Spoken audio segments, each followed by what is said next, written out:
So,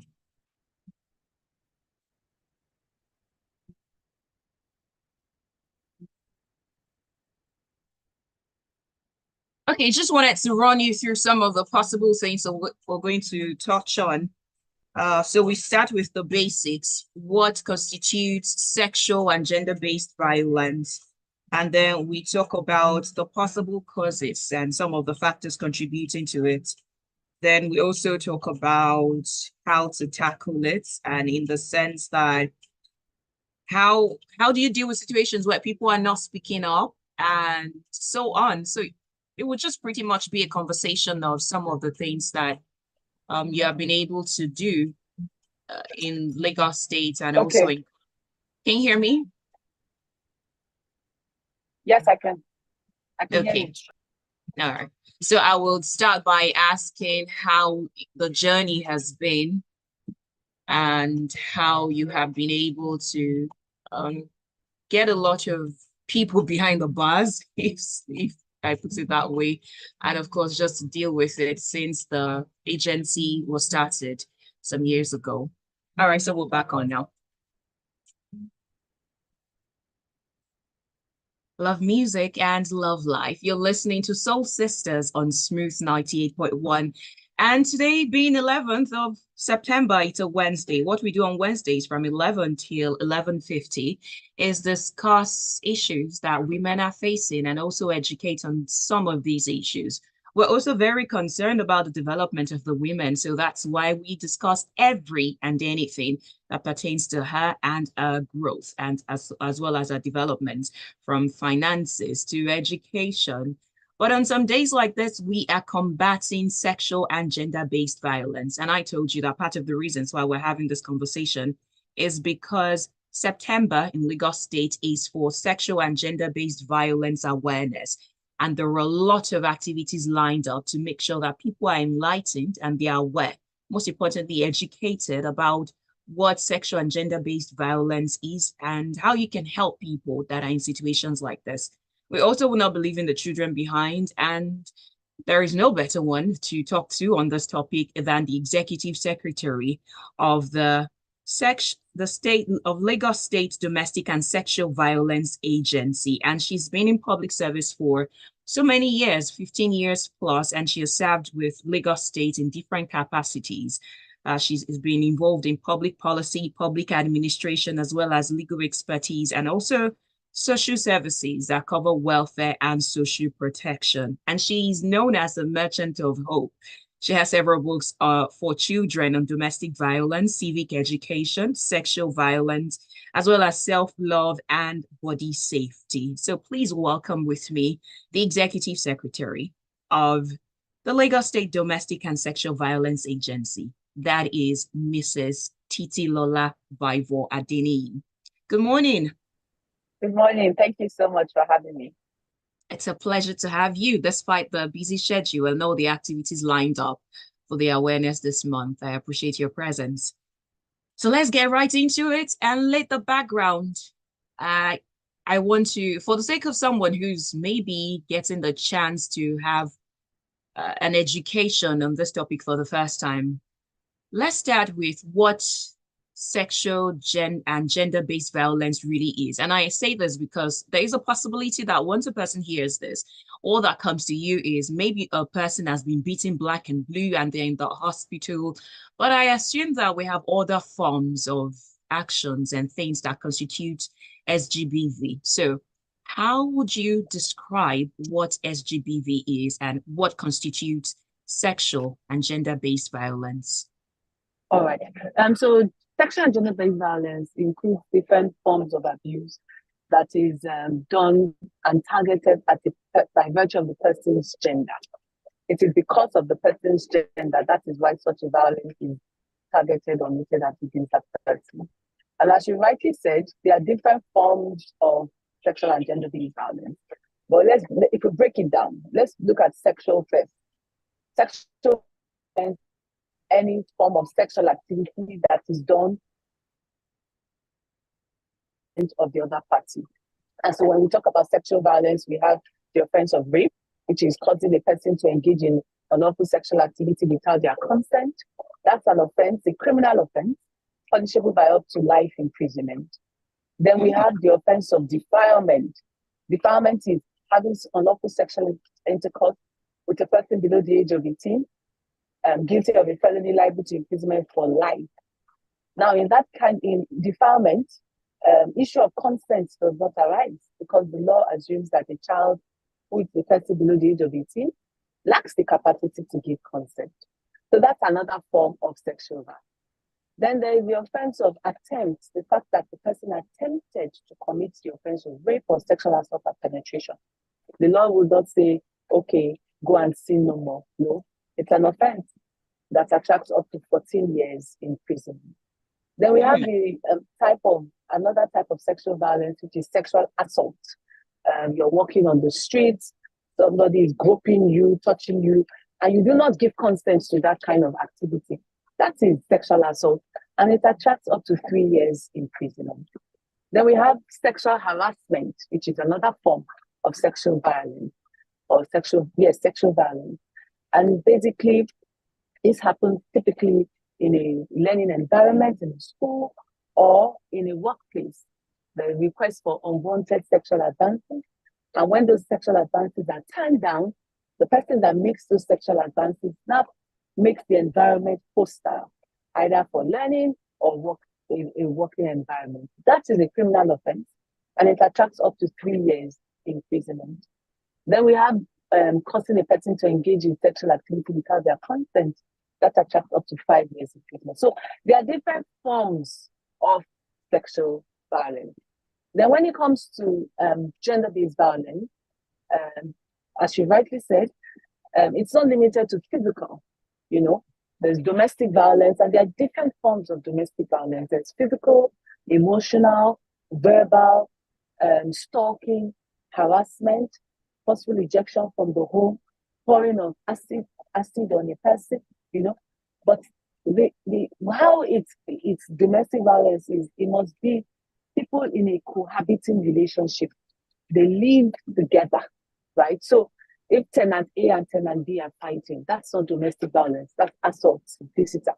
But if they live together, perhaps husband and wife, brother and sister, children and parents, domestic staff and oga madam, any violence that occurs in that setting is deemed and regarded as domestic violence. Thank you very much for laying the foundation and making it really clear. And I think I'm particularly intrigued by the number of years attached to those various offenses. But now my question is, since the inauguration of the Domestic and Sexual Violence Agency in 2021 till 2024, how has it been in tackling this issue and putting people behind bars for these things, or even getting people to speak up? And dealing with these things, how has it been? We would say that the response from the community has been quite encouraging. Let's not forget that these issues thrive because of the culture of silence, because of stigma, because of shame. That's why we have a lot of cases that go unreported. But if we look at the stats between 2021 to date, we've seen steady increase of formal and informal reporting of cases. Last year, the agency provided services to 6,333 survivors. The youngest was a 1-year-old baby. The oldest was an 85-year-old grandma. And hitherto, we have been attending to cases about 180 cases a month. But that figure has since doubled in September 2023, where we recorded over 404 cases. We're not excited that people are experiencing this, but we know that these issues thrive in secrecy. There is a research that has shown that for every 1 case that is reported, 7 have gone unreported. So we're comforted by the fact that there's increased faith in the system.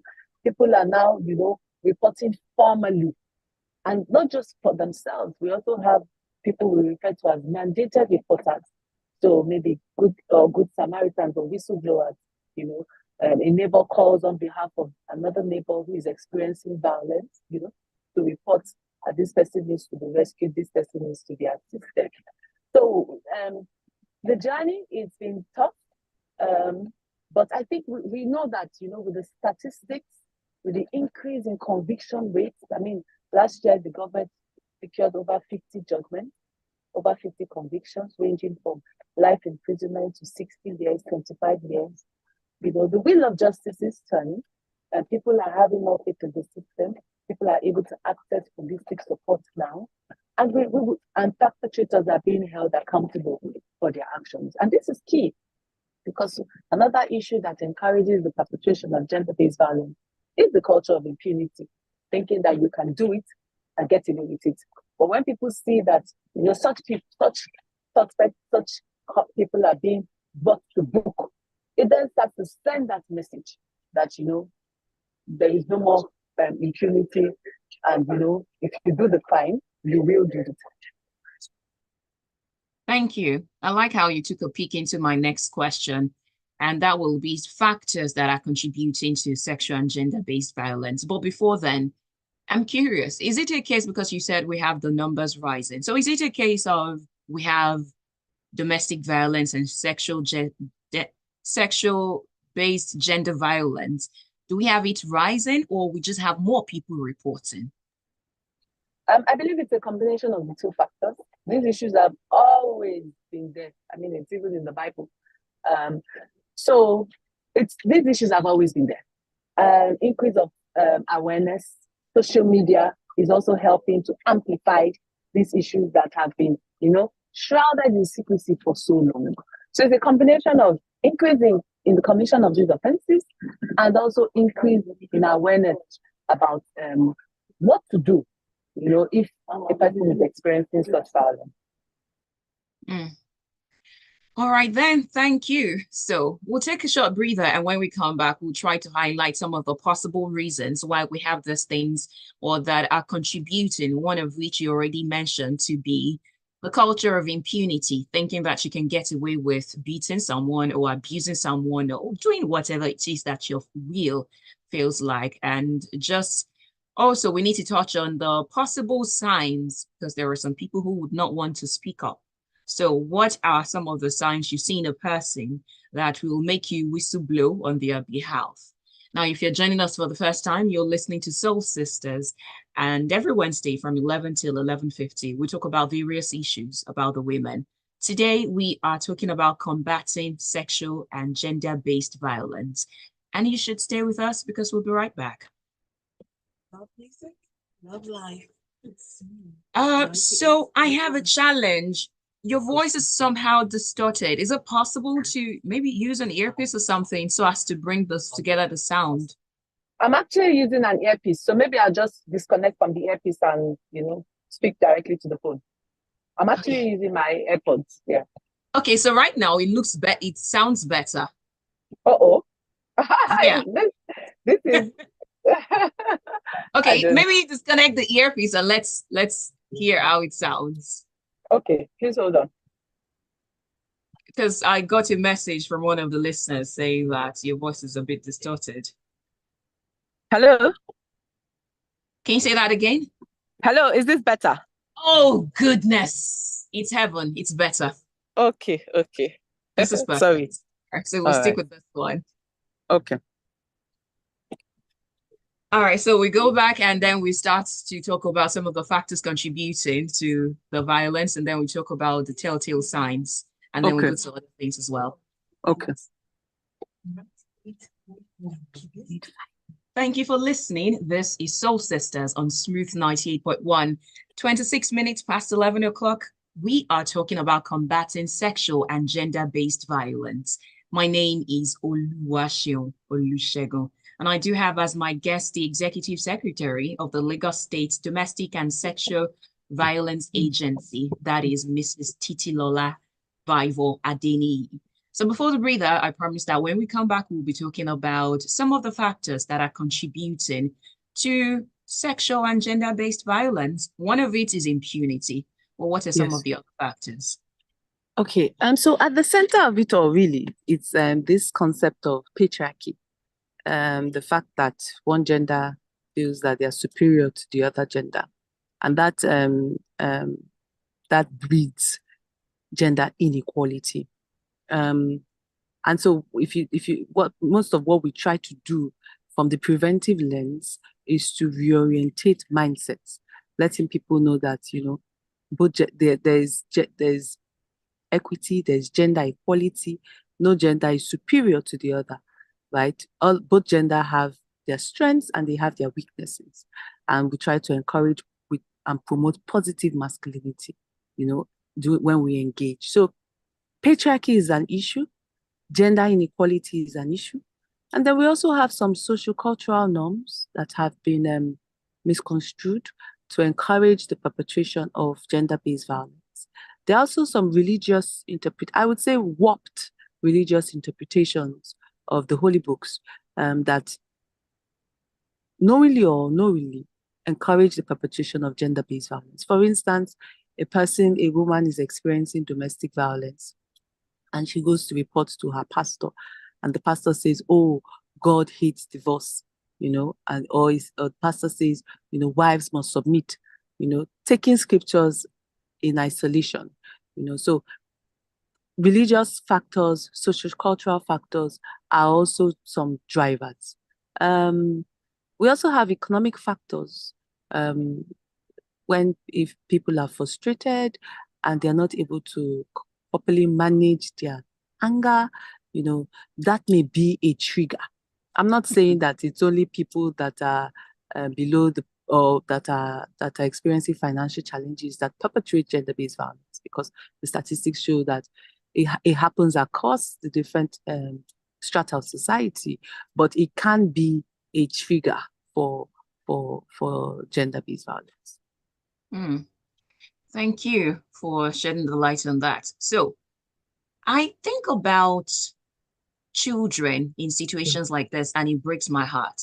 Now, when we're going to get to how to tackle these issues, but in how you deal with these things in Lagos State, maybe when you finally get someone to report and you are processing or dealing with the government, the conviction and all of that, how do you deal with the children who have witnessed a form of abuse or the other, knowing that this is a cycle? Because according to data, it shows that witnessing violence and cycle of abuse in the home, a child is more inclined to either perpetrate that or even see that as norm. Yeah. Exactly. And that's why so for issues of domestic violence, and it's important to even use this opportunity, because this is the reason why some people may not report domestic violence. Some people may think, once I report, the abuser is going to be jailed. And the truth is that a good number of survivors don't want their spouses jailed. They just want the beating or the abuse to stop. And that is why we have alternative dispute resolution as a way of addressing this issue. So when we engage parties through either mediation or negotiation, and it comes to light that children have witnessed the violence, it is part of the services that the state provides at no cost to the family. We ensure that the children are able to access psychosocial support. As you rightly said, this is a vicious cycle where if children grow up in an environment that violence has been normalized and they do not access psychosocial support, counseling by a clinical psychologist or a child psychologist, there's a very high likelihood that they would grow up to think that, that is normal. That is the way to settle issues by resorting to violence. So aside from the parents who are experiencing the violence, or the survivor who is experiencing the violence, we ensure that the children are able to access psychosocial support. Just recently, we had support and healing groups for children who have witnessed intimate partner violence. Over the period of 6 weeks, we leveraged the holiday period to engage, with these children in different groups based on their ages, engage them through different types of therapy, like play therapy, substituting those negative, violent images in their minds and, replacing them with more pleasant and better ways of addressing issues, which we believe will help them, as they grow up into adulthood. But still on that issue. So Yes. when they go through the therapy and the psychosocial supports, Yes. do you return them to that environment, or sometimes maybe put them in foster homes or something? How do you help them to move away from that? Exactly. So part of the alternative dispute resolution mechanism is we hear from the parties, and a good number of the survivors would say they want, a separation. They want to be temporarily separated, and very few would say they want to file for divorce. So typically, it starts with that separation. Sometimes it can be for an undisclosed period of time. Sometimes it can be for 6 months. So during that separation, that is where the counseling comes in, so that the children are not in that violent environment, and it's very unlikely that psychosocial support will be effective if the children are still witnessing violence. So more often than not, the children are not in that abusive environment. There are also instances where the children themselves are the ones that have been maybe physically abused or sexually abused. And so we have a whole ministry devoted to issues of children, Lagos State Ministry of Youth and Social Development. And based on their assessment, they can make a judgment call that this child needs to be removed from that environment. And where that is done, they ensure that the child is also able to access psychosocial support in where they are temporary. Thank you. Now let's take a walk back to the abuser and the abused. And one of the things that worries me most about this violence is the Stockholm syndrome. Yes. So how do you save someone who does not know that they need saving? Exactly. So I just give a scenario, real life scenario. A neighbor called, reporting that the person on the ground floor was experiencing violence. And even when she was making the call to our toll-free line, the call agent, the officer, heard the screams coming from the ground floor. So you can imagine. Wow. And so we got the address. This was like around 12:40 a.m. in Festac area. Officers were dispatched to the house. And they got there. And the next thing is the woman says, nothing like that is happening. She's not experiencing any form of violence. People are trying to break her home, And so we relayed this information back to the mandated reporter. And she was just flabbergasted that, this is a reoccurring issue, and that, she was so disappointed, she's no longer going to call. But we tried to encourage her that, there is a phenomenon referred to as trauma bonding, when you bond with the source of your pain. So she has done well. We have initiated contact. And then what we were just hammering on now is ensuring the lady is able to access psychosocial support. As professionals, we are not there to tell people what to do. There is a very thin line between advice and counseling. Our job is not to advise. Our job is to counsel on the different options that exist for a survivor to take advantage of. And again, it just goes back to the point I made earlier. A good number of survivors don't want to jail their spouses. They just want the beating to stop. And so it doesn't necessarily always have to end up in court or the suspect or the alleged abuser being jailed. There are other forms of, dispute resolution that can be explored. So what we do with those kind of situations is we engage the survivor or the alleged survivor that, these are the issues. We are a phone call away. We have counselors that are on standby that can provide these services to you at no cost. Access that help first. Get information. If after getting information, you still insist that you are not ready to go ahead with the case, that's fine. But then you're making an informed decision. We also have situations where we don't necessarily need to have the consent of the survivor. So I'll give another example. A mother reached out to us. She said that her son-in-law had called her and said to her that if she doesn't come and take her child, she will take her in a bag. Basically, she'll be dead. And so she came to the office and she said, what can she do? Because her daughter is reluctant and unwilling to, reach out. And so the law, the Protection Against Domestic Violence law, actually allows us to approach the court for a restraining or protection order in certain instances without the consent of the survivor. And we're able to make that application. But we don't want to re-traumatize the survivor in the process of trying to help him or her. But we had to, make a case before the magistrate explaining the situation that we found ourselves in. And eventually the survivor came into court. Initially, she said nothing like that has happened. Her mother is envious of her. But I mean, it was clear that this person was experiencing Stockholm syndrome and had so bonded with the trauma that she did not believe that she deserved better.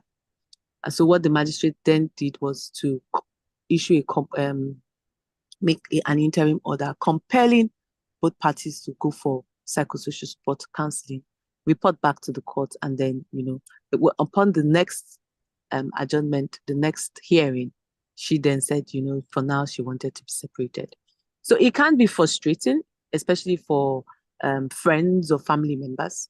But it just encourages us that, survivors of domestic, some are even experiencing violence. They don't even know that they are experiencing violence, especially when we're talking about mental or emotional abuse, because everybody has told them, but he's not hitting you, but she's not hitting you. Why are you complaining?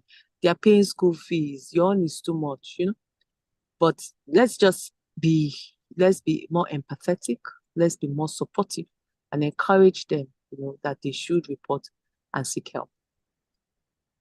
Thank you. If I could count the number of times that my pupils were dilated as a result of listening to that thing, I think it will be over 1,000 because these things are just wild. But I like how you mentioned the restraining order, and I'm interested in that. How effective are restraining orders right here in Nigeria, in Lagos State? When you issue one, how do you get these things enforced and make sure that the ones that you're restraining actually stay away? Yes. Well, so far, so good. We've not had any defaulter, because if a person now goes against the restraining order, then it's criminal. It's like contempt of court, and then the police can go in and, arrest the person. And then when the person is now being arrested for that, that's a separate issue entirely from the domestic violence. So they have been quite effective and helpful in preserving life. But the restraining orders come in when the parties are, when it's clear that, death is imminent and the court needs to step in to preserve life. I think one of the parts that gets me really, I don't know the word to use at this point. Now, I understand couples that are married, but the ones who are not married, yes, how do you deal with that? Boyfriends and girlfriends, people cohabiting. Is it the same process, or it's the same process?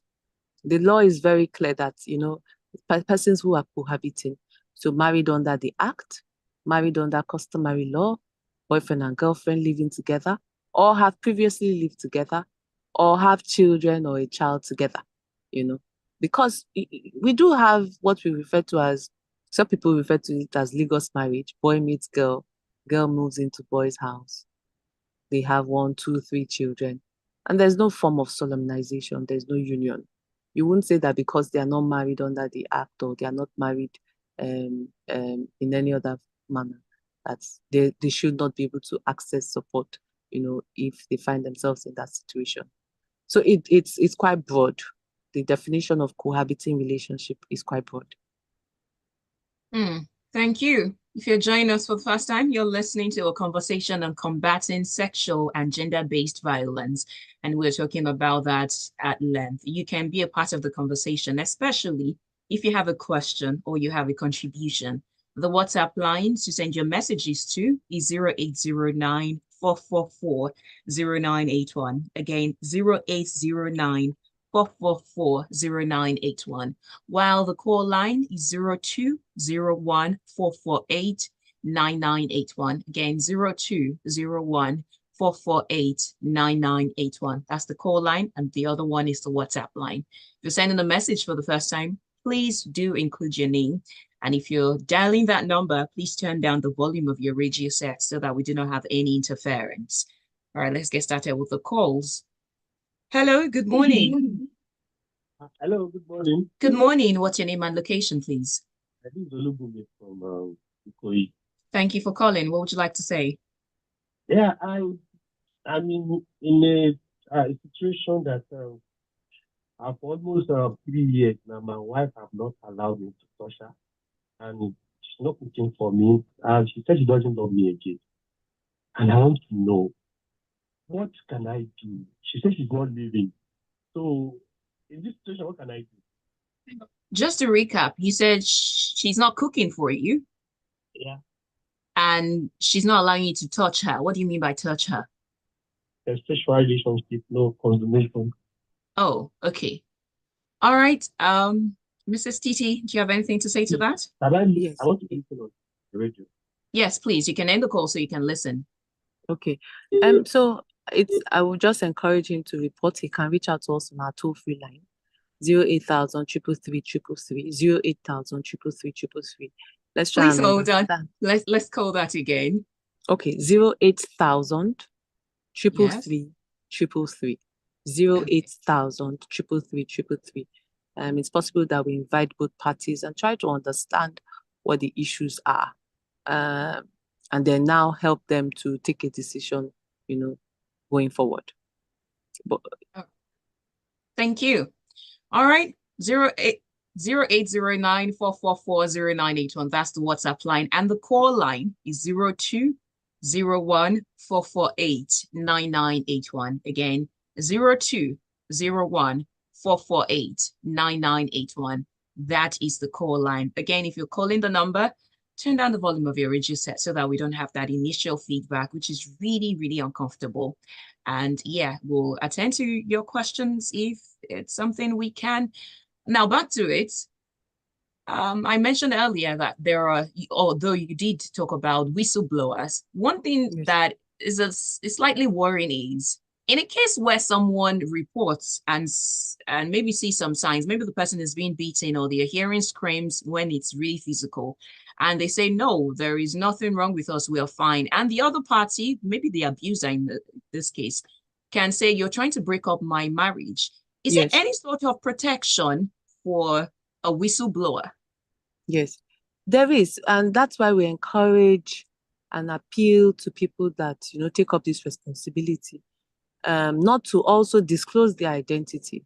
So you can call us, if you call us, you don't need to tell us your name. What we just expect is adequate information, right? Because we also have a duty to protect you and keep your details confidential. But you can't be calling us in the presence of the person and say, oh, I'm calling Alausa, I'm calling government, they are going to pick you up. Of course, everybody is going to know that you are the one that made that call. So we also encourage, mandated reporters, good Samaritans, to be discreet, as they give information so that nobody knows that the information came from them. All right, then. Okay, so if you were trying to get through the other time, you can call back now. So some calls couldn't take them. Now I can. So 0201 448 9981. But generally, aside, what are the roles or what are the possible things that can be done by individuals or maybe agencies or institutions to record more success in terms of combating the sexual and gender-based violence? I think we all have a role to play. All of us have platforms, either physical platforms or virtual, so social media platforms. Let us all unite and believe survivors. Let us stop blaming and shaming victims and survivors. Let us stop being rape apologists. It is never the survivor's fault, even when it comes to sexual violence. It's never what they were. They were raped because of the rapists, not because of what they were or where they were. And I mean, the cases have shown us that it can happen in the home, it can happen in school, it can happen on the road, it can happen in a religious place. So I think we should move away from all that blaming and victim shaming. And then, all of us should be, hands-on.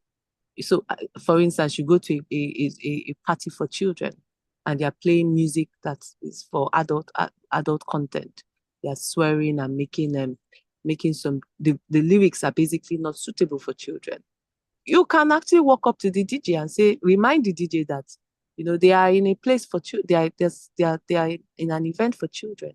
The idea is for all of us to be awake to that responsibility, because it's no longer enough for you to train your child. Your child is going to mix with other children. You don't know the background, what those children have been exposed to. And one thing will happen: either your child influence those children or those children influence your child. So we all have a role to play, if we are going to eradicate or reduce this menace to the barest minimum. Thank you. Now, just to go over it, and for the sake of someone who's listening and has no idea some of the roles and some of the things that is done at the Lagos State Domestic Violence Agency. Okay, I'll hold on that thought and take this call. Okay. Hello, good morning. Yeah, good morning. Good morning. What's your name and location? Yeah, this is Oluwaseun from Oluwaseun. All right. I can hear myself. Please turn down your radio. Okay. Okay. I'm calling with the phone through which I used to listen to the. I don't know, maybe it's affecting you over there. Yes, I can hear you clearly now. Please go ahead. Okay, can I move on with my question? Yes, you can. All right. I love the program, mostly, and then secondly, that what about in a relationship whereas we have the husband and wife, and the wife has been trying to resist the husband, maybe due to one reason or the other when it comes to sex. There are some boys, there are some males, they don't like having affair with other people outside except their wife here. Therefore, in a situation whereas maybe the husband needs the woman sexually and is trying to refuse him, maybe due to one reason or the other, maybe because they are having one dispute or the other that is not expected to be extended to that area, that if you just maybe extend it to that area, that maybe because you know that it is only she that the man is having and he's trying to suffer him with it. So I want to be clarified with that. Because the man may want to go extra mile, really trying to focus on the process that what is the purpose of you being with me on the same bed and you are trying to do this. So I want to be clarified on that. Please, I'll call this one and be listening to you on the radio. All right. Thank you for your question. It will be answered. Did you get Hello? that? I didn't really hear the Okay. entirety of the question, but I think it's about the wife not wanting to perform her conjugal duties. Yes, that and maybe using it as a way to get at the husband in a case of Okay. dispute or a disagreement. Aha. So it still comes back to counseling and communication. Why is she resorting to that method of resolving conflicts, and and also what is going on? Why is that the approach? So it still boils down to calling parties together, trying to understand what the issues are, and then giving them information that they could use to address those issues. It boils down also to improve communication. Some people are living together, but they are not communicating. They're speaking to each other, but they are not communicating effectively. And that's one of the benefits of ensuring that couples are able to access psychosocial support counseling. That's part of the benefits that they would get, that would accrue to them, if they make themselves available. So I would like to encourage him to please reach out to us on our toll-free line and take advantage of that service. Thank you. On WhatsApp, Wilson says, "Good morning, Madam Oluwaseun, and my regards to your guest. We appreciate her time and educating us. Honestly, I wonder how a man and woman who started well together, love each other, relate very freely with each other, suddenly, if I may use the word, turn out to be worst enemies. Yes, these things happen around us and evidences are there. That's why one should be very careful when considering the choice of a life partner. I have a question.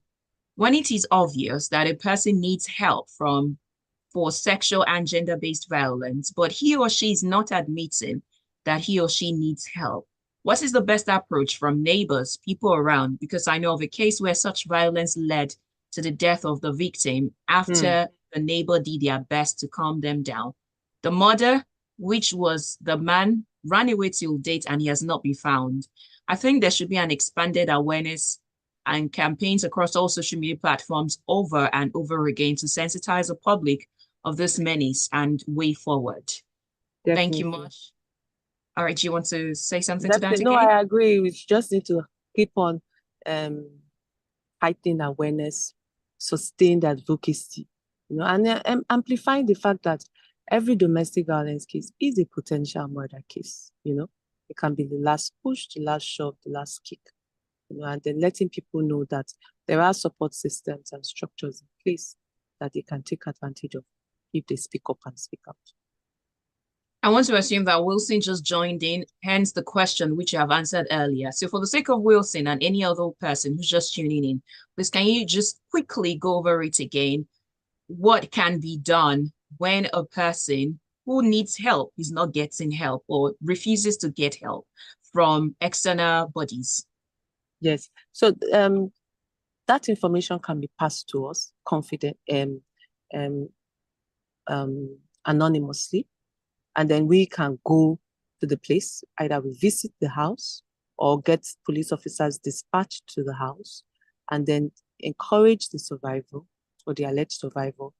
Let them know the different services that exist. Let the person know that, it doesn't have to end up in jail or court. There are different avenues of addressing these issues. And then most importantly, ensure that such a person is able to access psychosocial support. And then we believe that with that new information, they'll be able to take a decision that they would own, take a decision from an informed position. They would own it and they would run with it. Thank you. On YouTube, I have a message from Chooks who said, "Thank you, Auntie Titi. The work you have done in this has been quite massive. Is it possible for the states to take a stronger stance in every sexual and gender-based violence case so that they can prosecute regardless of the victim getting cold feet?" So it's the law, except we amend the law. The survivor is actually the star witness. So the survivor is the one that will tell us what happened. But we're trying to see how technology can assist us. And we're very appreciative of the Lagos State judiciaries taking the lead in this regard. With the advent of virtual hearings, we have situations now where survivors are able to give their testimony without being physically present in court, because we know that there's a fear of reprisal. There's also, perhaps sometimes the survivors have even relocated. They've gone out of Lagos State. So we are working with the judiciary to ensure that, we minimize the trauma that survivors are exposed to, as they try to access justice. It's a gradual process, and we will get there. Okay, before I let you go, I just want to go over the process. Now, if right now somebody decides to just summon the courage and say, "I want to report a case of domestic violence," Yes. Once I pick up my phone and I dial the toll-free line, in how many minutes, hour, or how fast can help get to such a person? So it depends on what the person is reporting.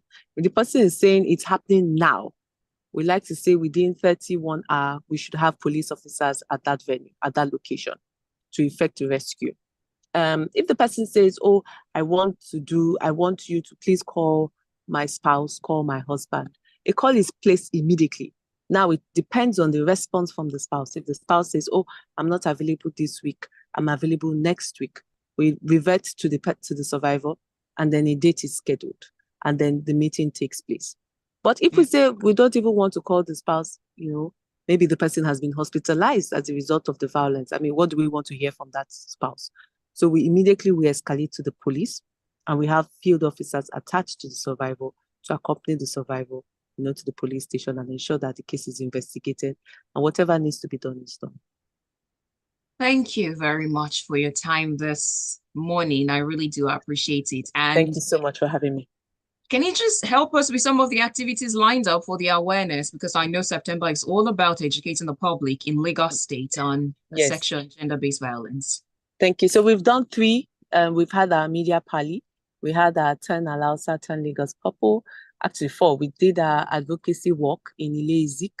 We had our Eco Men walk against gender-based violence. That was at Jeromi Ifelodu on Monday. We're going to Wema Bank tomorrow to turn Wema Bank purple. The next week, we have the whole of the week as our Safeguarding and Child Protection Week. We have our campus activations. We're going to LASU, Yabatech, and LASU Tech to engage the students. We have our Men We Sabi program where we engage men in the markets. We're going to the slums to engage out-of-school children. We're going to the churches and the mosques.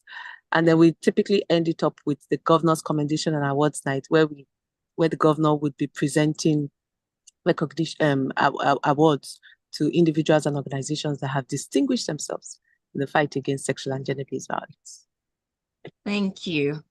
And again, thank you for the lovely work you're doing on this matter, because I believe this was inaugurated, the agency was inaugurated in 2021, and 3 years on, so many things have been achieved. So thank you for the lovely work. But again, please, can you call out the toll-free number? Yes, it's 08000 333 333, 08000 333 333. There's another line as well, 0813 796 0048, 0813 796 0048. On social media, we're at Lagos DSVA, at Lagos DSVA. Thank you. So you can follow the handle and get more updates and also more of the work that the Lagos State government is doing in combating sexual and gender-based violence.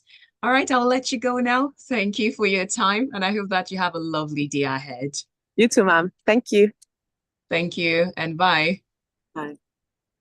All right, so we're done for today, and I find it quite interesting that men did more of the calling, and some of the issues raised are bothersome. Maybe we'll have another episode of Soul Sisters to deal with this, but till then, please do take care of yourself. In every way, please be your sister's keeper and your brother's keeper. And yeah, take care of yourself. On the other side, which is in some minutes, I will be playing you African music to make sure that you have a lovely time as you drive, as you are working at home, or whatever it is that you're doing from 12 p.m. till 4 p.m. because you're listening to the Love Music, Love Life radio station. You can find the replay of this on YouTube, and that will be at Smooth 91 FM Lagos. Again, at Smooth 91 FM Lagos. That is the handle on our YouTube page. My name is Oluwaseun Olusegun, and you should totally stay with us.